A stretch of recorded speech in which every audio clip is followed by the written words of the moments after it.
Jack London, Tonqal. Səsləndirir Aysel Şəfiyeva. O, Yukon çayının qalın buz bağlayıb qar basmış yatağı boyu salınmış, əsas yoldan dik qayalığa ayrılan cığıra burulanda dan yeri təzəcə sökülürdü. Hava soyuq idi, hər yer boz rəngə çalırdı. Şərqə uzanan cığır zorla seçilir, sıx küknar meşəliyində gözdən itirdi. Yoxuşu qalxıb təpəyə çatanda nəfəs dərmək üçün saatına baxdı. Saat 9 idi. Hava təmiz, göyün üzü bulutsuz olsa da, günəşdən əsər əlamət yox idi. Hər şey tüstüyə oxşayan nazik pərdə altında gizlənmişdi. Elə bil görünməyən şəffaf zülmət gündüz işığını udur, günəşi görünməz edirdi. Amma bu adamı narahat eləmirdi. Çünki günəşsizliyə öyrəşmişdi. Yaxşı bilirdi ki, çoxdan bəri görünməyən günəş bir neçə gündən sonra üzə çıxacaq. Bu odlu kürə cənuba səyahəti əsnasında bir anlığa üfüqdən boylanıb gülümsəyəcək, sonra yenə gözdən itəcəkdi. Adam başını çevirib çiyni üstündən gəldiyi yola baxdı. Eni bu taydan o taya 1 milə bərabər olan Yukon çayını 3 fut qalınlığında buz zireh örtmüşdü. Onun üstündən də qar yağmışdı. Hər yer dümağ idi. Yalnız küknar ağacları ucalan yerlərdə nazik, qara bir iz sezilirdi ki, o da adaya oxşayan ağaclığı araya alıb sonra da haçalanır. Burula-burula şimala və cənuba tərəf uzanaraq gözdən itirdi. Bu, Yukon çayı boyunca salınmış əsas cığır idi. Bu cığır 500 milə qədər cənuba, Çilkut aşırımına, Daya və Şorsuya dək 70 mil şimala, Dawsona və daha 1000 mil Nulatoya, nəhayət 1500 mil Bering dənizindəki St. Michael'a dək uzanırdı. Qarlı, şaxtalı, günəşsiz hava, əsrarəngiz sonsuzluğa gedən qeyri-adi, sirli-sihirli cığır, boş səma, ağappaq yer. Bunlar yolçuda heç bir təəssürat oyatmırdı. Əlbəttə, bu ona görə deyildi ki, belə şeylərə adət etmişdi. Əksinə, bura təzə gəlmişdi. Çeçako idi. Çeçako yeni gələn, sonradan gələn, naşı mənalarını ifadə edən təhqiramiz sözdür. 1896-cı ildən sonra Kanada və Alyaskaya qızıl axtarmaq üçün gələn adamları yerli əhali məhz bu cür adlandırırdı. Burada keçirdiyi birinci qış idi. Bədbəxtlikdən bu adamın xəyal qurmaq qabiliyyəti yox idi. Həyat hadisəsini yalnız görəndən sonra dərk edirdi. Hadisənin ancaq zahirini qavraya bilirdi. Mahiyyətini isə heç cür anlamırdı. Hazırda şaxtanın mənfi 45 dərəcə Selsiya olmağının əsl mənasını bu adam başa düşmürdü. Bircə onu bilirdi ki, yolda bərk soyuq olacaq, çətinlik çəkə bilər və salam. Nə özünün, nə də insan övladının zəif cəhətlərini, onun imkanlarının son dərəcə məhdud olduğunu anlayırdı. Bir canlı kimi yalnız müəyyən temperatur şəraitində yaşaya bilməsi, istiyə və soyuğa dözümü, çətinliyə tab gətirməsi, kainatda tutduğu mövqe haqda heç bir anlayışı yox idi. Mənfi 45 dərəcə Selsiya şaxtada əzab verici, hətta öldürücü, şiddətli soyuqdan qorunmaq üçün adam yaxşı yun əlcək, qulaqlı papaq, isti makasin və qalın yun corab giyməlidir. Yolçu üçün isə mənfi 45 dərəcə Selsiya 4 və 5 rəqəminin birləşməsindən başqa bir şey deyildi. Ağlına da gəlməzdi ki, bu tamamilə başqa bir məna ifadə edə bilər. Cığırla yeriyə-yeriyə, əyləncə üçün uzağa tüpürdükdə eşitdiyi şaqqıltıdan diksindi. Bir də tüpürdü. Üçüncü dəfə yuxarıya, havaya tüpürdü. Hər dəfə tüpürcək qarın üstünə düşməmişdən əvvəl havada xışıldayırdı. O, mənfi 45 dərəcə şaxtada tüpürcəyin qar üstünə düşəndə şaqqıldadığını bilirdi. Lakin indi havada şaqqıldayırdı. Şübhəsiz ki, bu hadisə havanın daha soyuq olduğunu göstərirdi. Lakin dəqiq deyə bilməzdi ki, neçə dərəcədir. Onun üçün bunu bilməyin o qədər də əhəmiyyəti yox idi. Arzuladığı bir şey vardısa, o da özünü Henderson çayının sol qolunda gözləyən yoldaşlarına çatdırmaq idi. Onlar Hind Creek adasını keçib birbaşa ora gəlməli idilər. Özü isə onlardan ayrılıb yazda Yukon adalarında taxta şalban tapmaq ümidi ilə dolambac yollarla gedirdi.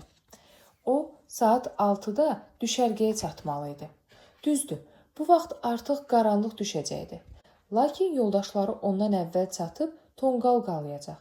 qazan asacaq, oturub onu gözləyəcəkdilər. Nahar yeməyini qoynunda gizlətmişdi.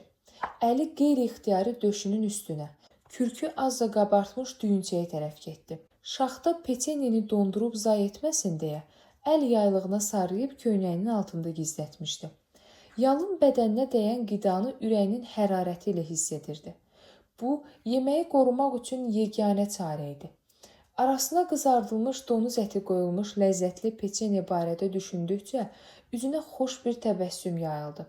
Meşəyə girdi. Sıx küknar ağacları yerə kölgə saldığından cığır zorla seçilirdi.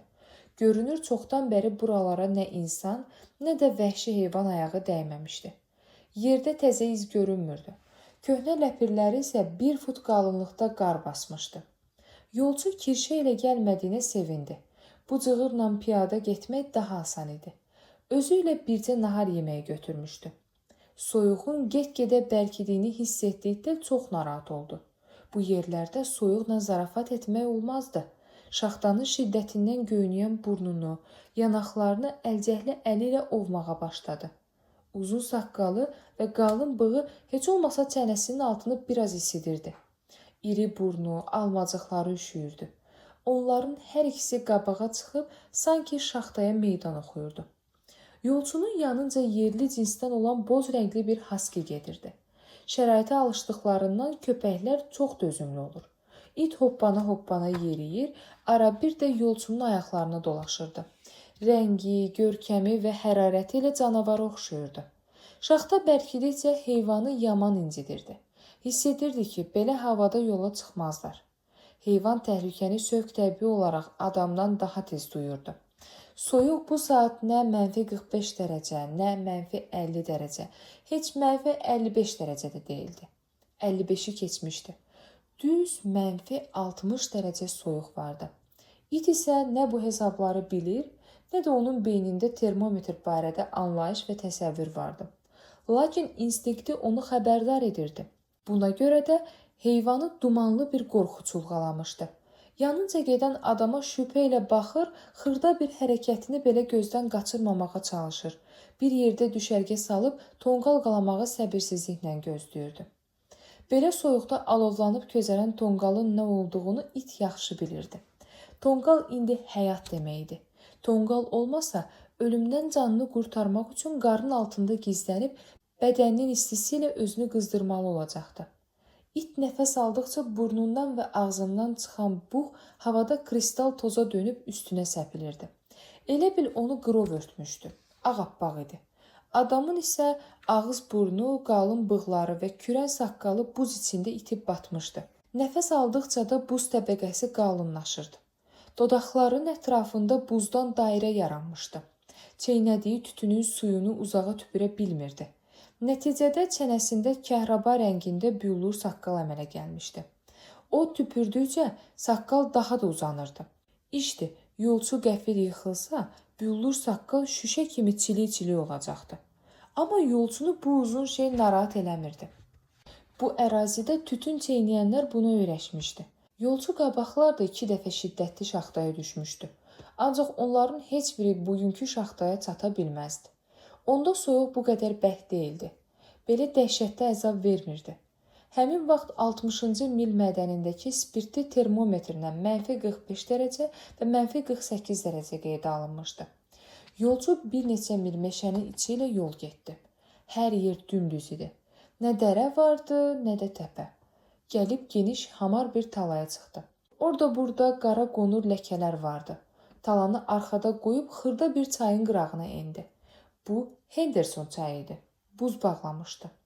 Yolçu bilirdi ki, yol ayrıcı buranın 10 milliyindədir. Saata baxdı. Saat 10 idi. Saatda 4 mil yol qət etmişdi. Fikirləşdi ki, bu hesabla günortadan 30 dəqiqə keçəndə yol ayrıcına çatacaq. Yalı aşan kimi oturub nahar etməyə qərar aldı. İt quyruğunu qıçları arasına qısıb adamın dalınca gedir, arabir onun ayaqlarına dolaşırdı. Cığırdakı kirşə izini 10 düyüm qalınlığında qar örtmüşdü. Bu da onu göstərirdi ki, bir aydır buradan nə kirşə keçmişdi, nə də buralara adam ayağı dəymişdi. Yolçu heç nə düşünmədən yoluna davam elədi. Ümumiyyətlə fikrə xəyala dalmağı bacarmırdı. Hazırda onu məşğul edən bir şey vardısa, o da yalı aşıb nahar etmək, sonra da saat 6-da özünü düşərgədəki yoldaşlarına çatdırmaq idi. Başını qarışdırmaq üçün yanında adam da yox idi ki, söhbət etsin. Ancaq olsaydı da danışmaq mümkün değildi.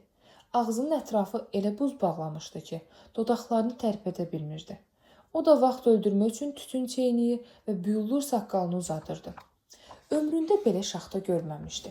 Qeyri-ixtiyari gah bu, gah da o biri əlinin üstü ilə burnunu, yanaqlarını ovuşdururdu. Amma əlini çəkən kimi burnunun ucu, yanaqları göynüyür və get-gedə keyiyirdi. Badın soyuq havalarda taxdığı burun qayışını götürmədiyinə görə peşman olmuşdu. Bu qayış həm yanaqlarını, həm də burnunu şaxtadan qoruyacaqdı. Əşi, indi bu barədə düşünməyin nə mənası vardı? Yanaqları, burnu şaxta vurmaq nə böyük şeymiş ki, onun dərdi də çəkilə. Biraz ağrıyacaq, sonra da qurtarıb gedəcək. Yolçu heç nə fikirləşməsə də, gedə-gedə diqqətlə qabağa baxır, cığırın səmtini, hara burulduğunu, qarşıdakı döngələri, axın zamanı ağacların haralarda ilişib tıxac əmələ gətirdiyini öyrənir. Addımını atarkən yüz ölçüb bir biçirdi. Bir dəfə yana burulanda qəfildən büdrüyüb at kimi səndələdi. Bərk qorxdu. Tez dönüb dala çəkildi. Cığırın ortasında ayaq saxlayıb dərindən nəfəs aldı. Arktikadakı bütün çaylar kimi Yukon çayı da şaxtaya dözə bilməyib buz bağlamışdı. Amma yolçu yaxşı bilirdi ki, sahil yamaclarındakı bəzi bulaqları heç bir şaxta dondura bilmir. Qar, buz altından özlərinə yol açıb çıxır. Tələ idi bunlar. Bu görünməz bulaqlar 3 düyümdən 3 futa qədər dərinlikdə gizlənir. Gölməçə və göl əmələ gətirir. Onların təhlükəli olduğunu yolçu çox gözəl bilirdi. Bulaq, göl bəzən üstdən nazik buz təbəqəsi ilə örtülürdü. Arabir buzla su bir-birinə qarışırdı. Ehtiyatsızlıqdan ya da təsadüfən ayağını belə yerə qoyan adamlar ya o saat batır, ya da ki ayaqları, bəzən də bədəni qurşağa qədər islanırdı. Yolçunu vahiməyə salıb bərk qorxudan da bu idi. Ona görə də dəhşətə gəlib səndələmiş və dala çəkilmişdi. Hiss elədi ki, ayağının altındakı xarlanmış qar çöktü və qarın gizlətdiyi buzdan lay çırtıldadı. Belə havada ayağın islanması ölümə bərabər idi. Ən yaxşı halda isə dayanıb tonqal qalamalı, islanmış ayaqqabı və corablarını çıxardıb quruda-quruda yalın ayaqlarını da qızdırmalı idi ki, don vurmasın. Dayandığı yerdən çayın hər iki yamacını gözdən keçirdi. Bulağın sağ tərəfdən axdığını təyin etdi. Burnunu və yanaqlarını ovuşdura-ovuşdura az da fikirləşib ehtiyatla sola döndü. Ayağı ilə yerin etibarı olub-olmadığını yoxlaya-yoxlaya addım-addım irəlilədi. 2 saat ərzində bir neçə dəfədə az qaldı ki, qar altında gizlənmiş tələyə düşsün. Lakin hər dəfə bundan məharətlə qaçırdı. Tələləri xarici görkəmindən tanıyırdı. Qar bal kimi xarlanıb göz-göz şan-şan olurdu. Astadan çox ehtiyatla yeriməyinə baxmayaraq, az qaldı yenə tələyə düşsün. Hər ehtimala qarşı iti qabağa saldı. Belə şeylərdə köpəyin daha həssas, təhlükəni daha tez duyduğunu yaxşı bilirdi. Heyvan isə qabağa düşməyib dala çəkildi. Adam təpik gücünə iti qabağa saldı. İt qar dağılmayan yerlərdən hoppana-hoppana keçirdi. Nə qədər ehtiyat eləsə də, qəfildən qabaq pəncələri qara batıb dərinə getdi. Canını xilas etmək üçün silkələnib qabağa tullandı. O dəqiqədə buz bağlamış pəncələrini yalamağa başladı. O buzu əritmək istəyirdi. Birdən qarın üstünə uzanıb dırnaqlarının arasında qalmış buzu dişləri ilə sındırmağa çalışdı. Bu saat iti instinkti idarə edirdi. Dırnaqları arasında buz qalsa, pəncələrini yara basacaq. İşgəncə çəkə-çəkə öləcəkdi. Heyvan bunu bilmirdi.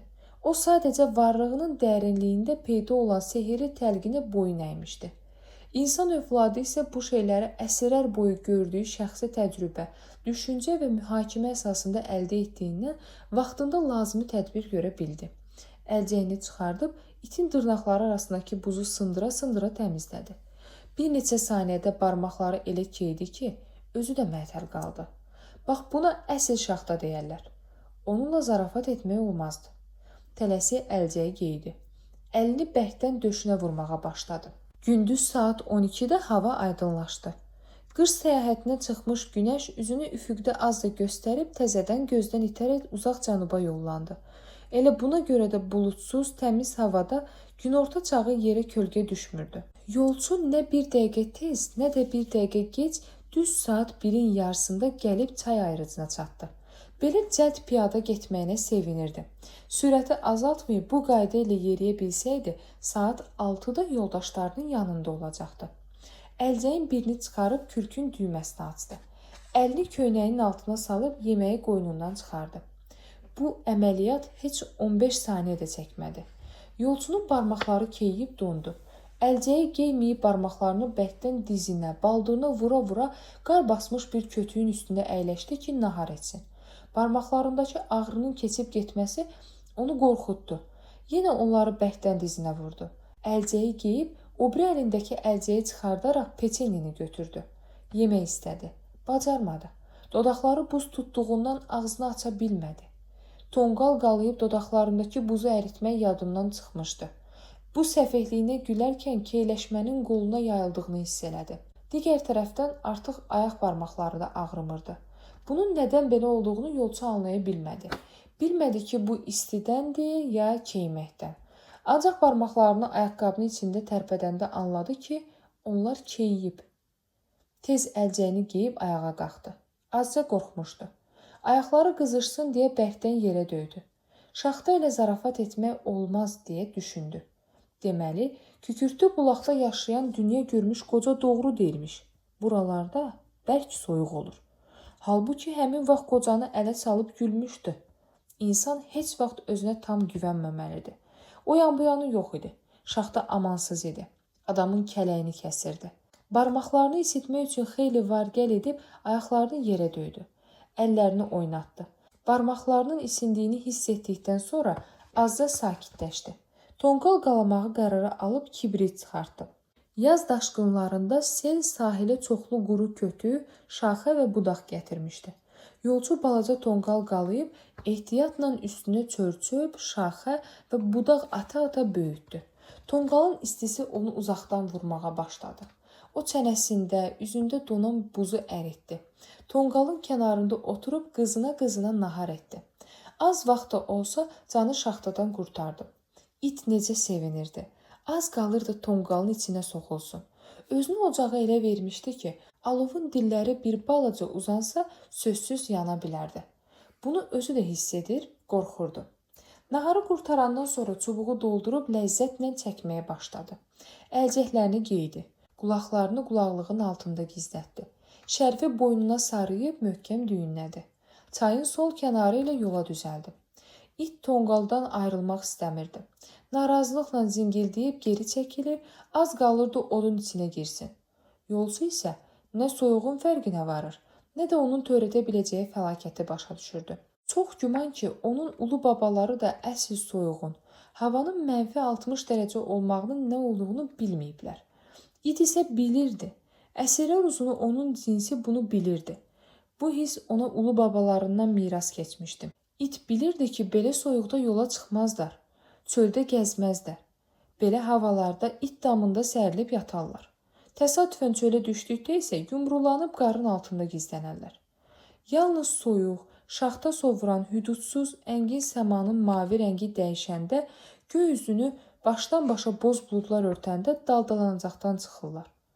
Bu saat it ilə insanın arasında heç bir ünsiyyət, heç bir yaxınlıq yox idi. Köpək adamın bütün şıltaqlığına və zülümlərinə dözən bir qul idi. Göz açandan onun qırmancı və şallağının zərbələrinə davam gətirmiş, qışqırığına, söyüşünə adət etmişdi.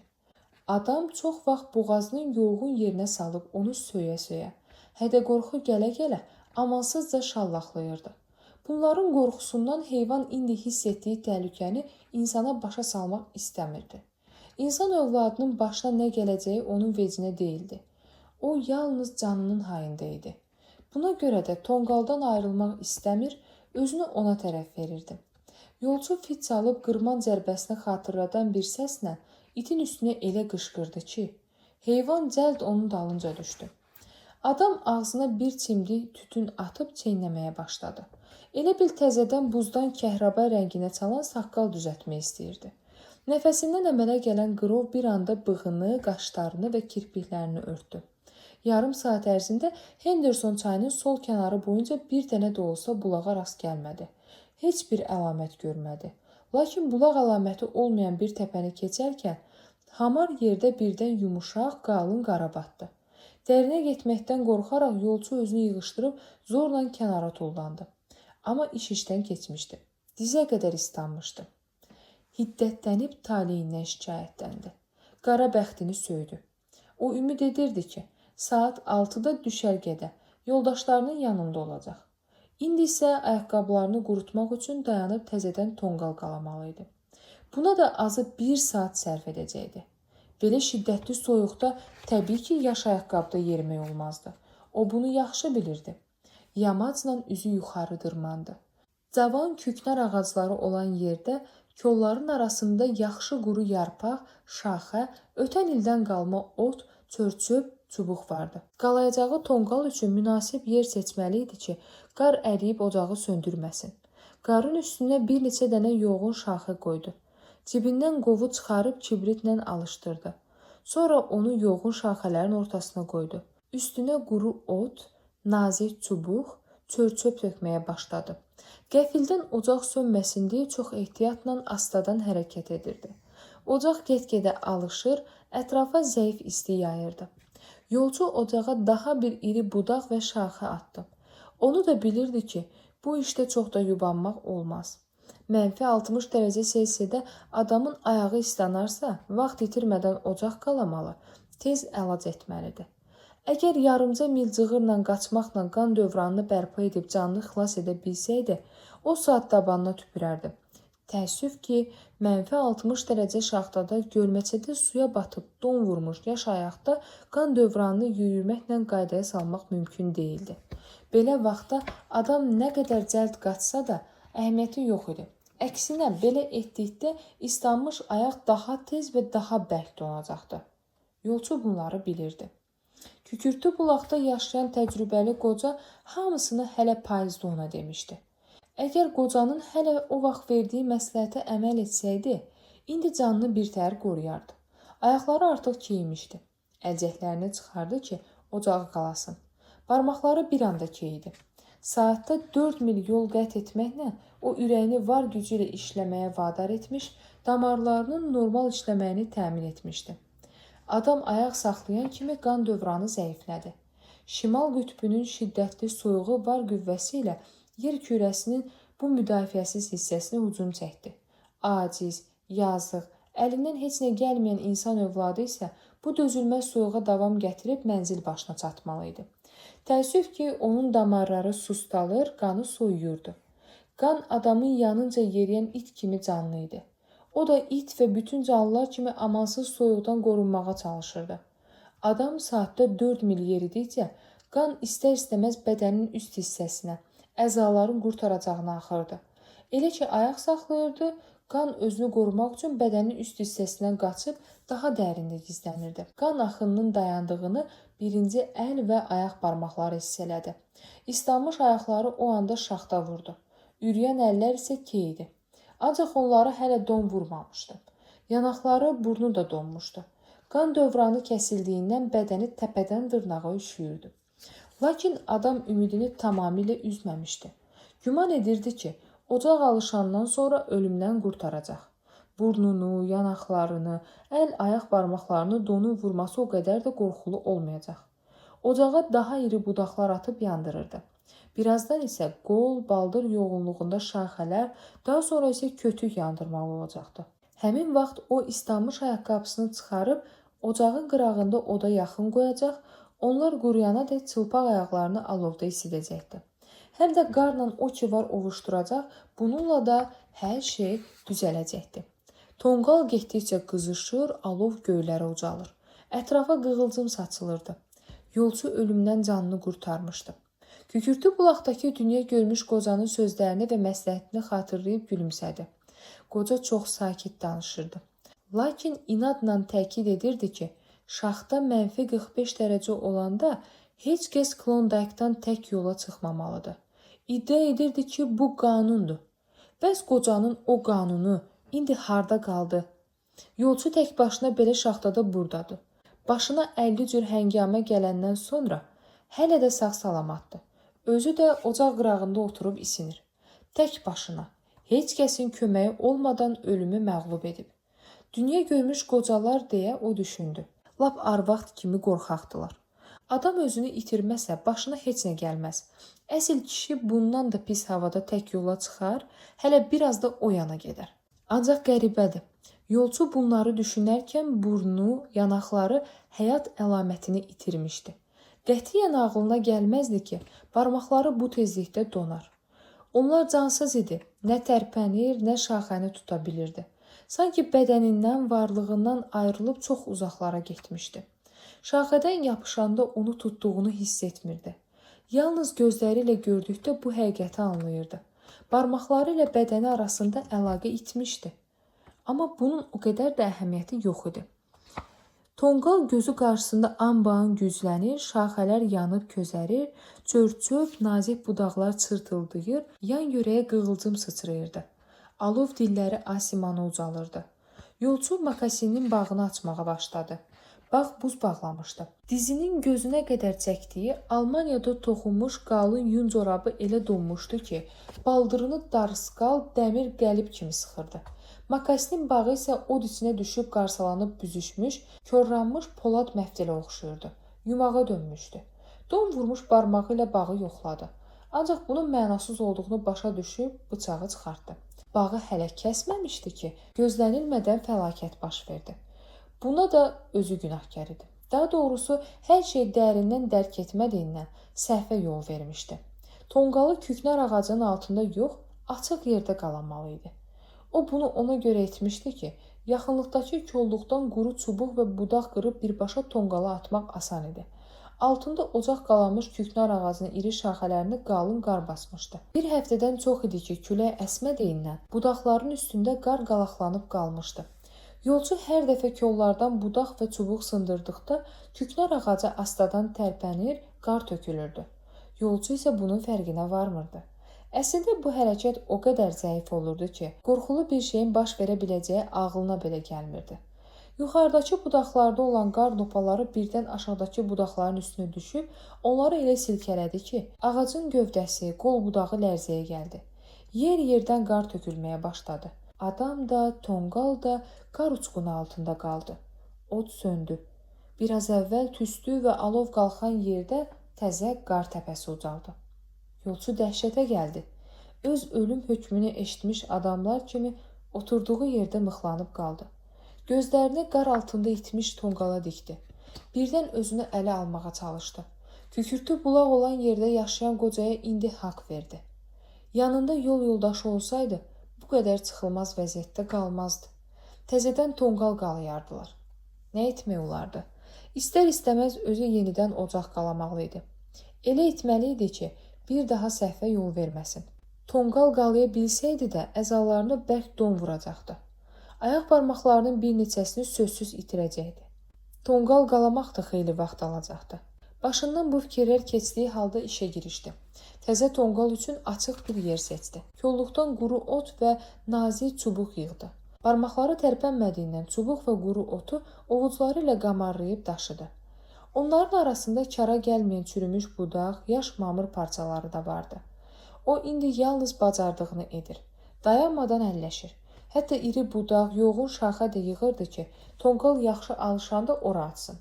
İt isə kənarda oturub əsniyə-əsniyə ümidsiz nəzərlərlə adama baxır, ocağın nə vaxt hazır olacağını gözləyirdi. Ocaq isə başa gələsi şeyə oxşamırdı. Hər şey hazır olandan sonra adam qovu götürmək üçün əlini cibinə saldı. Bilirdi ki, qov cibindədir. Barmaqları keyinmişdi. Heç nə tutmurdu. Yolçu qurdalandıqca yalnız xışıltı səsini eşidirdi. Nə qədər cəhd edirdisə, qovu götürə bilmirdi. Ayaqlarının anbağın donduğunu aydın duyurdu. Bu his qorxusunu da getdikcə artırırdı. O qorxu ilə daxilən mübarizə aparır, öz-özünə təsəlli verirdi. Dişləri ilə əlcəkləri geydi. Var gücünü toplayıb əllərini oynatdı. Bərkdən böyürlərinə, baldırlarına vurdu. Bu yolla onları qızdırmağa cəhd etdi. Bu hərəkətləri əvvəl oturduğu yerdə, sonra isə ayağa qalxaraq təkrar etdi. İt isə qarın üstündə şöngüyüb tüklü, canavar quyruğuna oxşar quyruğu ilə pəncələrini örtüb qızınırdı. Qulaqlarını qabağa şəkləyib səs axtarır, gözlərini adama dikib diqqətlə onun hərəkətlərini izləyirdi.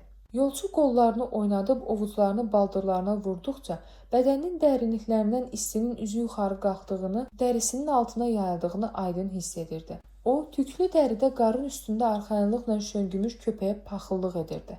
Təbii libası onu şaxtadan yaxşı qoruyurdu. Haçandan haçana barmaqlarının ucunda zorla sezilən zəif gizilti duydu. Gizilti artdığı halda birdən şiddətli dözülməz ağrı başladı. Yolçu bunu duyduqda bərk sevindi. Sağ əlindəki əlcəyi çıxarıb qovu cibindən götürdü. Ürüyən barmaqları bir ləhsədə keyidi. Buna əhəmiyyət verməyib kibrit bükümünü də götürdü. Barmaqlarındakı həyat söndüyündən nə qədər çalışdısa, bükümdən bir çöp belə ayıra bilmədi. Bütün cəhdləri boşa çıxdı. Çox əlləşdiyindən kibrit yerə qarın içinə düşdü. Ha səy etdi ki, onu qaldırsın, bacarmadı. Cansız barmaqları heç nə tuta bilmirdi. Adam soyuqqanlığını itirməyib çox ehtiyatla davranırdı. O, donmuş barmaqları, burnu və yanaqları barədə düşünməməyə çalışırdı.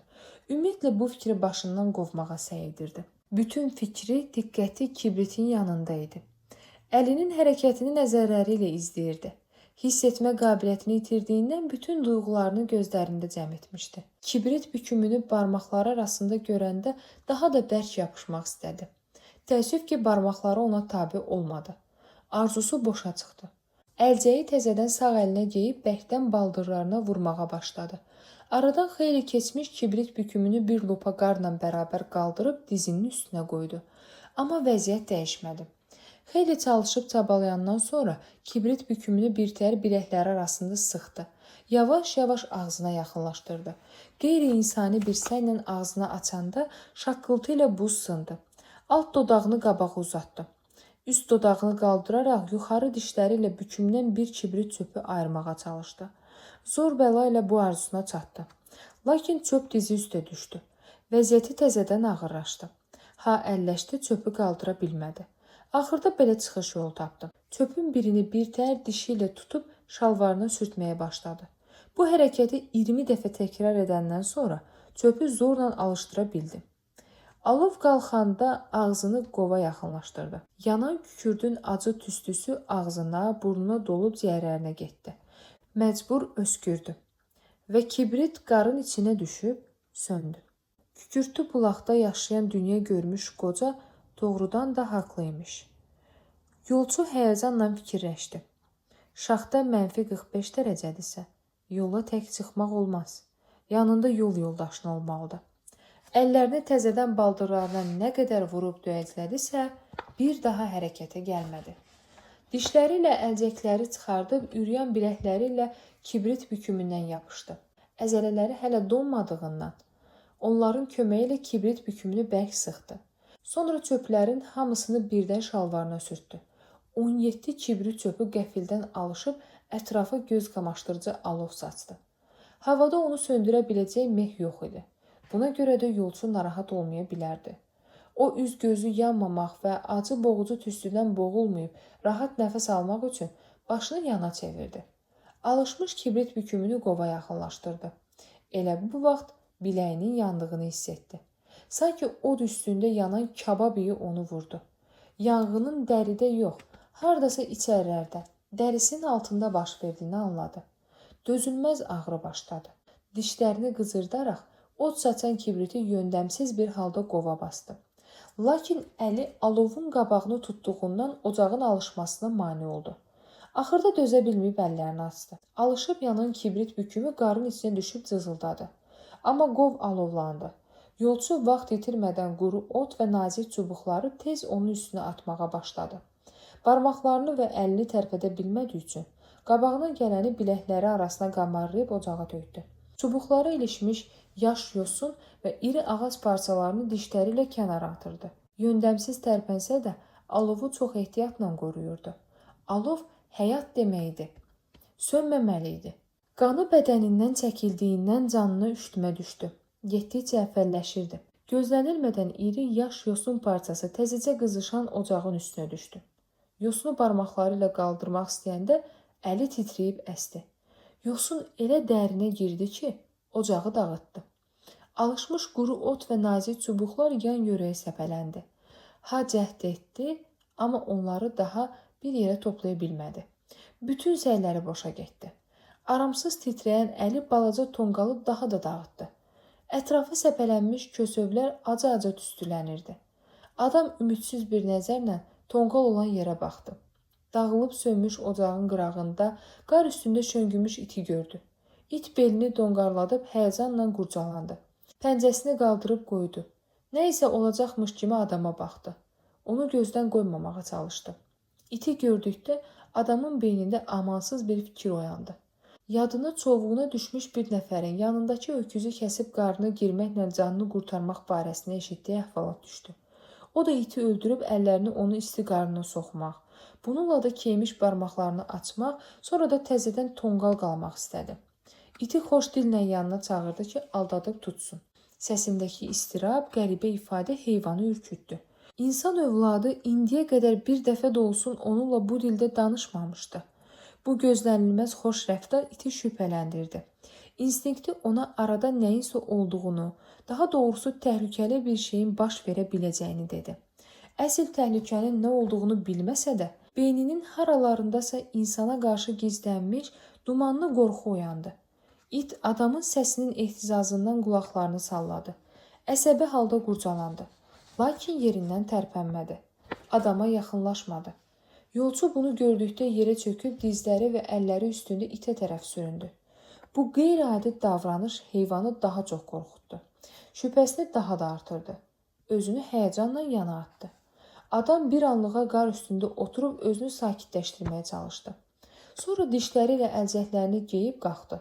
Ayaq üstə dura bilib-bilmədiyini görmək üçün yerə baxdı.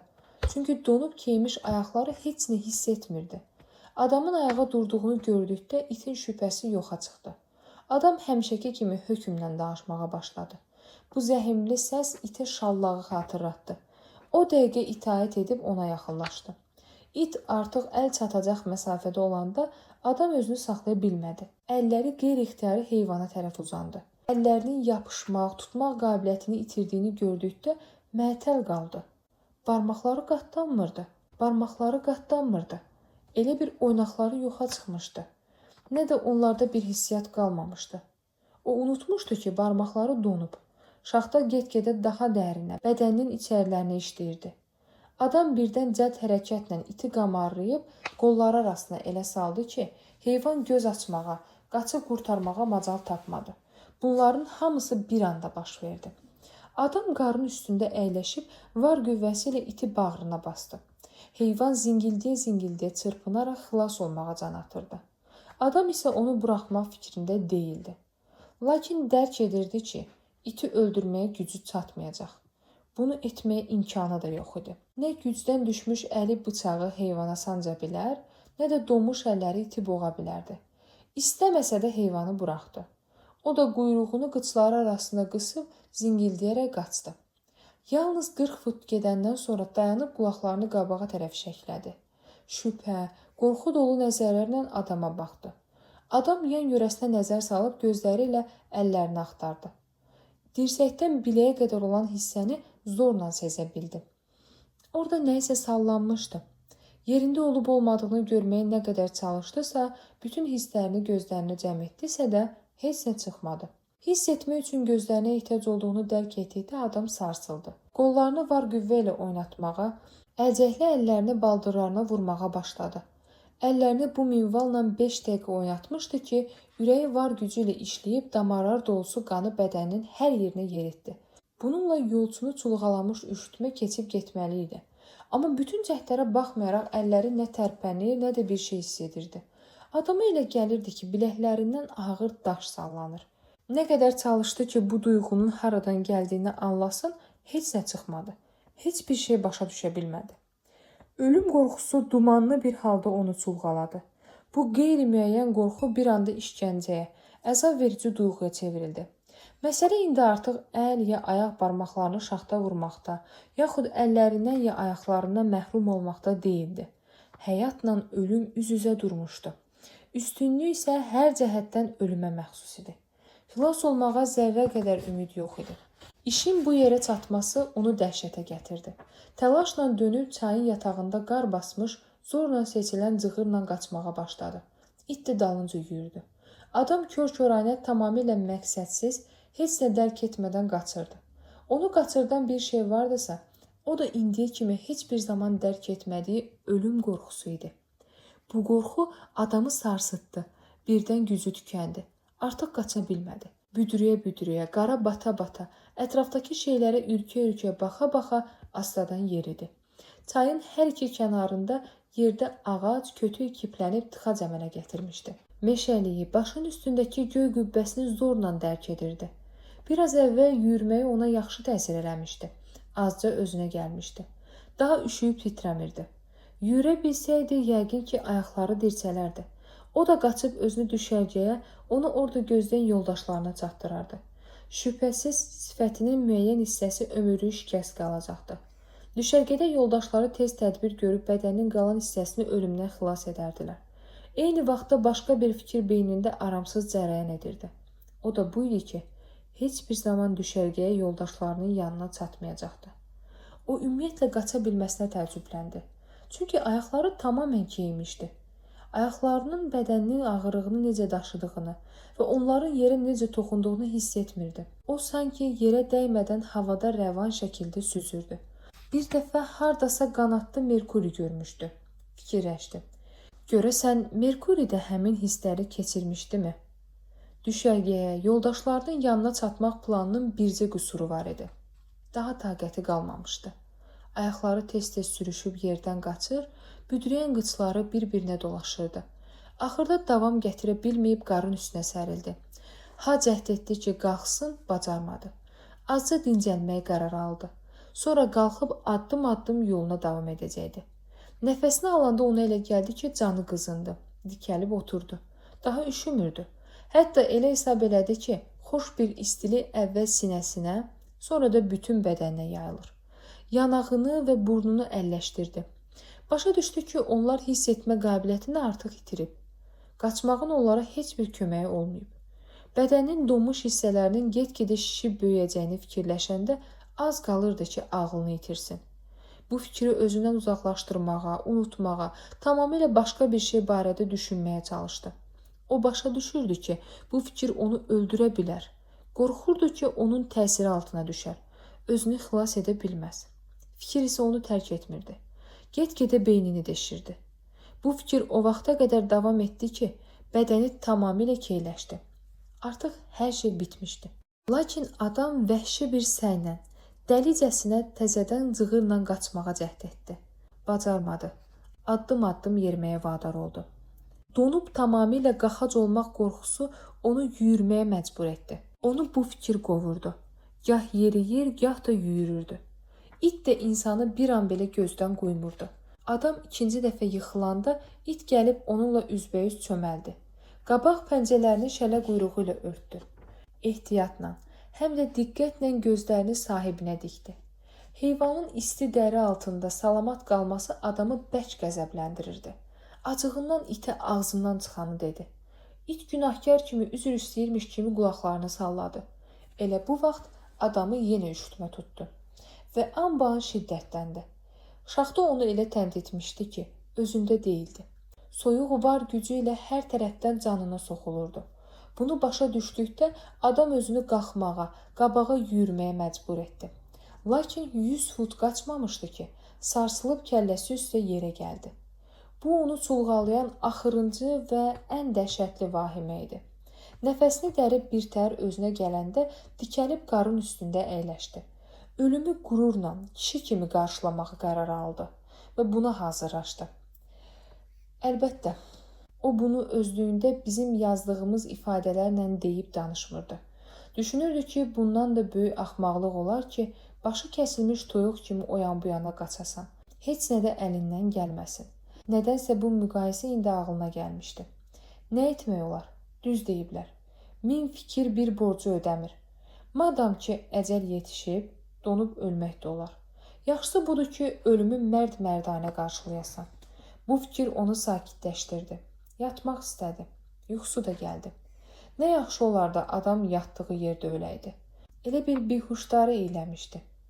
Donmaq heç də adamların düşündüyü qədər əziyyətli değildi. Bundan daha pis, daha dəhşətli ölümlər də var. Fikirləşdi ki, sabah yoldaşları axtarıb onun meyitini tapacaqlar. Birdən ona elə gəldi ki, cığıra düşüb yoldaşları ilə bərabər öz meyitini axtarmağa gedir. Yolu burulanda özünün qar üstündə uzandığını gördü. Öz-özündən ayrılaraq yoldaşlarının arasında dayanıb yerə sərilmiş cəsədinə baxırdı. Yaman soyuq idi. Ona elə gəldi ki, şaxta daha da bərkir. Düşündü ki, ştatlara qaydanda əsl soyuğun necə dəhşətli olduğunu evdə olanlara danışacaq. Gözünə kükürtü bulaqda yaşayan müdrik qoca göründü. Qoca kişi ocağın qırağında rahat oturub, isinə-isinə ləzzətlə çubuğunu tüstülədirdi. Adam ona müraciət edərək mızıldadı. Sən doğru deyirdin, qoca kaftar. Haqlıymışsan. Birdən elə rahat, şirin yuxuya getdi ki, ömründə belə yatmamışdı. İt gözlərini ona dikərək gözləyirdi. Qışın gödək günü başa çatırdı. Uzun gecənin xəbərçisi olan toranlıq yavaş-yavaş düşür, get-gedə tündləşərək hər şeyi və hər yeri zülmətə qərq edirdi. Tonqaldan əsər əlamət qalmamışdı. İt öz həyatında indiyə qədər görməmişdi ki, insan övladı boşu-boşuna belə havada qar üstündə otursun. Durub ocaq qalamasın. Qaranlıq kəsifləşdikcə it az qalırdı huşunu itirsin. Gözləri ətrafda tonqal axtarırdı. Gərnəşdi. Narahatlıqla pəncəsinin birini qaldırıb o birisini qoyaraq astadan zingildədi. Qulaqlarını şəklədi ki, sahibi indi ona qəzəblə acıqlanacaq, üstünə qışqıracaq. O bunu gözləyirdi. İnsan isə susurdu.